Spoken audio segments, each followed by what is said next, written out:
Israeli গণমাধ্যম গাজায় গণহত্যা বন্ধে সম্প্রতি গৃহীত যুদ্ধবিরতি ও বন্দি বিনিময় চুক্তির সমালোচনা করে বলেছে, হামাসের গাজা শাসন করার মূল লক্ষ্য অব্যাহত থাকবে। ইসরায়েলি গণমাধ্যম ইসরায়েল ও হামাসের মধ্যে ঘোষিত গাজা যুদ্ধবিরতিকে ফিলিস্তিনের প্রতিরোধের বিজয় হিসেবে বর্ণনা করেছে। এসব গণমাধ্যম বলছে, হামাসের মূল লক্ষ্য গাজায় থাকা নিয়ন্ত্রণ বজায় রাখা এবং গাজা উপত্যকায় ইসরায়েলকে কোনো পা রাখতে না দেওয়া।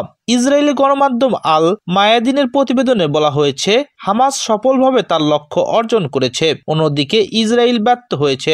এদিকে ইসরায়েলি গণমাধ্যম গাজা চুক্তিকে হামাসের জয় হিসেবে বর্ণনা করলেও ইসরায়েলের প্রতিরক্ষা বাহিনী গত 15 মাসের ধরে চালানো ভয়াবহ অভিযানকে অত্যন্ত সফল বলে উল্লেখ করেছেন যুক্তরাষ্ট্রের বিদায়ী প্রেসিডেন্ট জো বাইডেন। এই অভিযানের জেরে মধ্যপ্রাচ্যের রাজনীতিতে আমূল পরিবর্তন আসবে বলেও আশাবাদ ব্যক্ত করেছেন তিনি।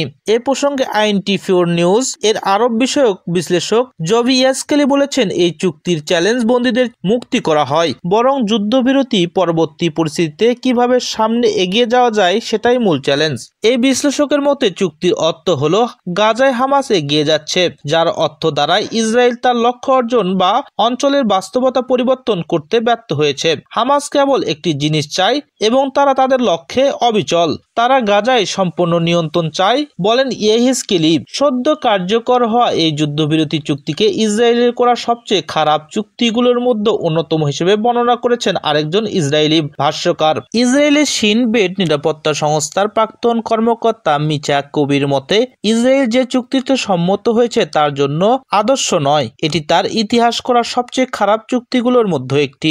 কবি জোর দিয়ে বলেন, এটি ছিল ইসরায়েলের একমাত্র পছন্দ।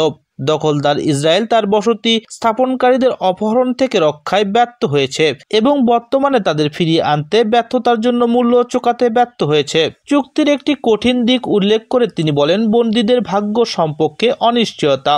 এর আগে 15 জানুয়ারি দ্য টাইমস অফ ইসরায়েলে প্রথমবারের মতো ইসরায়েল যুদ্ধে হেরেছে শিরোনামে একটি প্রবন্ধ প্রকাশ করে। ইসরায়েলের সংবাদ মাধ্যমটি হামাসের সাথে যুদ্ধবিরতি চুক্তিকে ফিলিস্তিনের প্রতিরোধ গোষ্ঠীর জন্য একটি স্পষ্ট জয় এবং ইসরায়েলের জন্য সম্পূর্ণ ব্যর্থতা হিসেবে বর্ণনা করে। প্রবন্ধটিতে হামাসের কিছু অর্জনের সারসংক্ষেপ তুলে ধরা হয়েছে।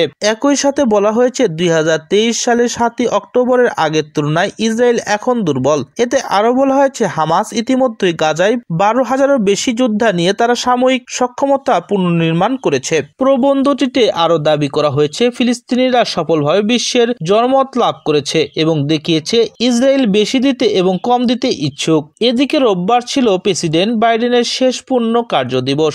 এদিন সাউথ ক্যারোলাইনে অঙ্গরাজ্য নিউ চার্লসটন শহরে আয়োজিত এক অনুষ্ঠানে বাইডেন বলেন, সীমাহীন যন্ত্রণা, ধ্বংস ও প্রাণহানির পর আজ থেকে গাজায় কামান বন্দুকের শব্দ বন্ধ হলো। গাজায় ইসরায়েলি বাহিনীর অভিযান অত্যন্ত সফল, কারণ এই অভিযানের জেরে হামাস একদিকে নিজের শীর্ষ নেতাদের হারিয়েছে, অন্যদিকে হামাসকে যারা অর্থ অস্ত্র সহায়তা দিয়ে টিকিয়ে রেখেছে তাদেরও প্রায় কোমর ভাঙ্গা অবস্থা। হামাসের সবচেয়ে বড় সমর্থক ও সহায়তাকারী গোষ্ঠী ছিল হিজবুল্লাহ। এই যুদ্ধে হিজবুল্লাহ তার শীর্ষ নেতৃত্বকে হারিয়ে প্রায় তছনছ হয়ে গেছে।